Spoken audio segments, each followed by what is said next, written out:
She was no longer as indispensable as she had once thought herself. Her solution to this problem was not to reform her ways and devote herself to Claudius and make sure that Britannicus was always the first and last name on the list of heirs. But instead, she schemed to get rid of Claudius altogether before he had a chance to turn on her. She had powerful friends, and more than enough of them wanted the Julio-Claudians expelled from power that she decided to ditch the stuttering emperor and, with senatorial support, find a new husband and elevate him to the throne.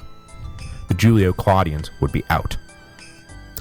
How exactly she thought this was going to work is sort of an open question, as in hindsight, the whole plot looks not even half-baked, but more like the mix is still sitting in a bowl on the counter.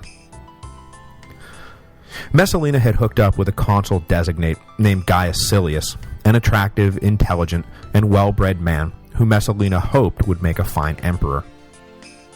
They carried on an affair behind the backs of both of their spouses until Messalina demanded, in some sort of test of love and loyalty, that Silius divorce his wife. The senator complied, and then began to exert pressure on Messalina to do the same. They were both way beyond the point of no return. Everyone knew that they were lovers, and why Silius had divorced his wife, so they may as well go all in. Finally, Messalina agreed that it was time for them to make their move. They would wed first, and then kill Claudius. Silius, the husband of the Empress, would step into power, and everything would be super-duper. Except, what? Did they really think that they would be able to get married without the Emperor finding out about it? And that once he found out that his wife had, openly left him for another man, that her position of Empress would not be compromised? The whole episode is just weirdly unthought out. Regardless, in 48, when Claudius was in Ostia overseeing a construction project, Messalina and Silius got married. And not some secret wedding where the witnesses are sworn not to reveal what they have seen and the priest is killed afterwards. No, a big, lavish ceremony. Drinks, dancing, the works. All right out in the open. Narcissus finally decided at this point that things had gone far enough. Well, way too far actually, and resolved now to tell the truth to Claudius about his wife. Though Narcissus had formed a convenient alliance with Messalina, his first loyalty was to Claudius, and it was pretty clear that a major coup was in the works. It was time to throw Messalina under the bus. Narcissus induced two of Claudius's mistresses, yes, Claudius had mistresses, which was, different, to reveal the truth about Messalina's infidelity. Once the code of silence was broken, everyone that Claudius turned to for confirmation confirmed the stories. The emperor headed back to Rome, but before he arrived, Messalina got word that the jig was up and that her husband now knew everything. She packed up the children and headed out on the road to Ostia to intercept Claudius and hopefully talk to him alone before he turned on her completely. But as she approached the imperial procession, Narcissus, riding with Claudius, openly denounced her and forbade her from speaking with Claudius privately. Messalina tagged along as the entourage made its way back to Rome, but was never able to crack the perimeter Narcissus had set up around the emperor's carriage. Back in the city, Claudius was taken straight away to the home of Silius, which Narcissus told him he would practically be able to recognize as his own. Messalina had been transferring imperial furniture and art into the home of her lover for some time, and as soon as he walked in, Claudius knew that all the accusations were true. Messalina tried to deny everything, especially the crazy notion that she had openly married Silius. I mean, how stupid. Of witnesses to the ceremony were hard to argue with. Even still, Claudius, who was naturally inclined towards forgiveness, wavered over the fate of his wife. Narcissus, Pallas, and the other influential freedmen were adamant that she must be executed, and that what she had done was nothing less than treason. But Claudius hesitated. The story then goes that Narcissus used the emperor's seal to send the execution order himself. A soldier knocked down Messalina's door and presented her with the warrant, giving her the option of committing suicide if she chose. But when she could not bring herself to do it, the guard stabbed her to death. Claudius was informed after the fact, and is reported to have taken the news without showing much sign one way or the other that he cared, which seems a bit out of character, as he seemed genuinely devoted to her, but that's what they say. Tacitus closes his chapter on the fall of Messalina with the line, "The vengeance on Messalina was just, but it had terrible consequences. There will be no episode next week, but when we return in 2 weeks, we will get into those terrible consequences. The emperor couldn't remain a bachelor for long, and in the search for a new empress, each of his freedman ministers backed a different candidate. Narcissus advised remarrying Paetina. Her daughter with Claudius, Claudia Antonia, had married a fine young man named Faustus Cornelius Sulla Felix, a descendant of the original Sulla, who was also a cousin of the central Julio-Claudian dynasty. Narcissus had begun to have his doubts about the worth of Britannicus as an heir, and hoped that the older and more experienced Faustus would win the emperor's favor. Callistus, on the other hand, advised marrying Lolia Paulina, an ex-wife of Caligula, who he knew from the time they had spent together in the previous emperor's court.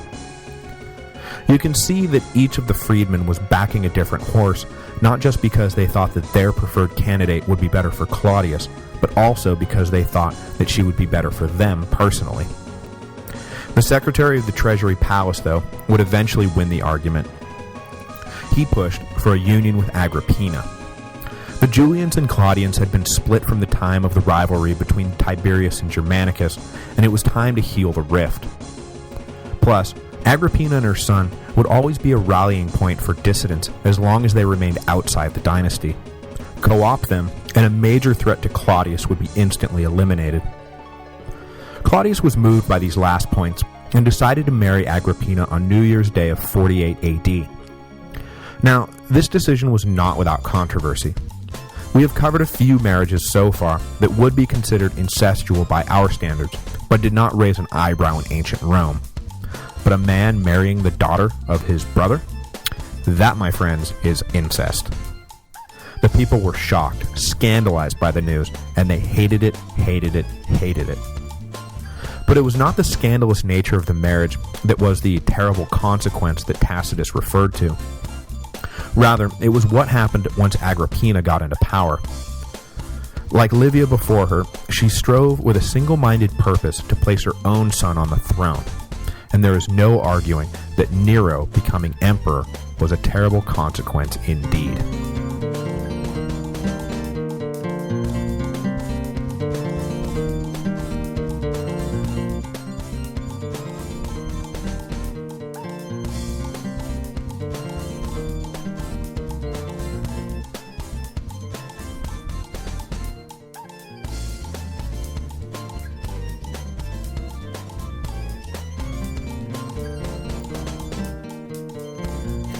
Hello, and welcome to the History of Rome, Episode 63, A Farewell to Claudius. When we left off last time, Claudius was being informed that his cheating wife Messalina had been executed. Though her crime could easily be written off as a mere personal betrayal, when seen from the high vista of imperial politics, infidelity becomes indistinguishable from treason. When the players involved are the emperor and the empress, simple domestic breakdowns quickly become dangerous affairs of state. Messalina's taking of a new husband created a dangerous new power center in opposition to Claudius's existing imperial court. As a result, Messalina and her lover Silius were not allowed to simply go along their merry way and start a new life together, tainted a bit by scandal but ultimately no worse the wear. No, within days of the revelation of their secret marriage, they were both dead. Silius by suicide, Messalina by execution. A further consequence of the high vista of political power upon which the emperor sat was that there was no time for mourning. The search for a new wife began immediately. But before we get into the details of Claudius's ill-fated marriage to his niece Agrippina and the subsequent rise to power of her son Nero, I want to backtrack a little bit and round out the accomplishments and failures of Claudius's administration, because once Agrippina gets into the picture, dear Claudius will not be long for this world. Perhaps the longest-lasting contribution Claudius made to the empire was the series of territorial annexations he initiated. In addition to the envelopment of southern Britannia, which we have already covered, Claudius's 13 years in power saw the creation of a number of new provinces in regions that had previously existed only as allied client kingdoms. The territories in question were already firmly under Roman control, but Claudius and his freedman secretariat recognized that the loose, transactional nature of that control was inefficient and ran counter to the centralized, rational administration that they were all working to create. Probably first on the docket, though I can't seem to nail down a definitive date, was the territory of Noricum, which had maintained its autonomy during the Augustan constitutional settlement out of deference for Noricum's support of the Caesars during the various civil wars.